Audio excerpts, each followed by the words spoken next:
آج کے دور میں عورت کو کتنا پردہ کرنا چاہیے؟ یہ سوال ایک ساتھی نے کیا ہے۔ تو عورت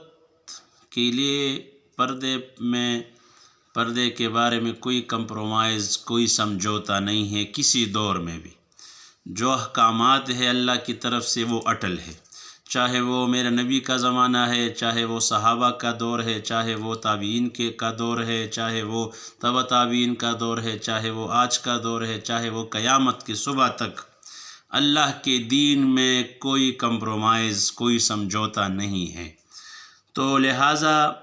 عورت پورا سیفٹی میں ہے، پورے پردے میں ہے، وہ اس کے ہر اندام، ہر جسم کا ہر حصہ، خاص کر وہ خواتین جو کسی سلسلے میں باہر جاتے ہیں، جاب کے حوالے سے، وہ ٹیچنگ کے حوالے سے، یا دفتر میں یا بینک میں یا جس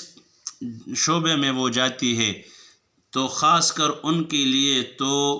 اس عورتوں کے لیے تو بالکل گنجائش نہیں ہے کسی حوالے سے بھی۔ مکمل جو ضرورت ہے بس نظروں کے حوالے سے وہ جو کرتا ہے دفتر میں، وہ اس احتیاط کے ساتھ اور انتہائی تقوی کے ساتھ وقت گزارے دفتر میں، اسکول میں، کالج میں۔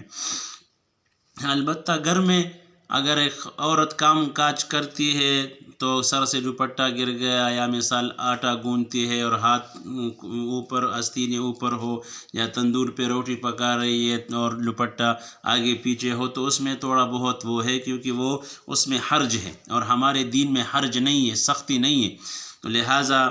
عام عورتوں کے لیے جو خاص کر وہ باہر کام کاج کے لیے جاتی ہے، تو اس کے لیے کسی دور میں کوئی پردے پر کوئی کمپرومائز نہیں کہ چلو یہ تو دفتر کا کام کرتی ہے یا اسکول میں یا کسی اور شعبے میں، تو چہرہ نہیں، اصل پردہ ہی چہرے کا ہے۔